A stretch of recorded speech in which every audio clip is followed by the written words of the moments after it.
ഞാൻ സെൻസസ് എടുക്കാൻ വേണ്ടി വന്നതാണ്, ജാതി സെൻസസ്. ആ അറിയാം. എനിക്കിവിടെ ടിവിയും ഫ്രിഡ്ജും വാഷിംഗ് മെഷീനും അവനും പിന്നെ പട്ടുസാരിയും ഒക്കെ ഉണ്ട് സാറേ. അപ്പുറത്തെ വീട്ടിൽ അവളില്ലേ, അവൾക്ക് ഇതൊന്നുമില്ല, എല്ലാം വെറുതെ പറയണതാ.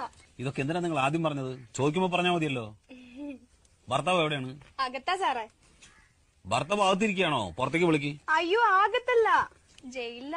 അയ്യോ പാവായിരുന്നു, രണ്ടുപേരെ കൊന്നു, അത്രേ ഉള്ളൂ. ഇപ്പൊ 7 വർഷമായി അവിടെയാ. അതെയോ? ഈ വീട്ടില് നിങ്ങൾ ഒറ്റയ്ക്കാ താമസം? ഏയ് എന്റെ മോനുണ്ട്, അവനിപ്പോ 4 വയസ്സായി. ഭർത്താവ് 7 വർഷമായിട്ട് ജയിലിലാ പറഞ്ഞു, കുട്ടിക്ക് 4 വയസ്സ്. അതെങ്ങനെ സംഭവിച്ചു? അതാളെ ഇടയ്ക്കിടയ്ക്ക് കരോളിന് വരുവേ. കരോളോ? ഈ ജയിലിൽ നിന്ന് ഇടയ്ക്കിടയ്ക്ക് വിടില്ലേ പുറത്തേക്ക്, കരോള്. പരോള്? ആ ചില സ്ഥലത്ത് അങ്ങനെയും പറയും. ശരി, പേര്? വത്സല.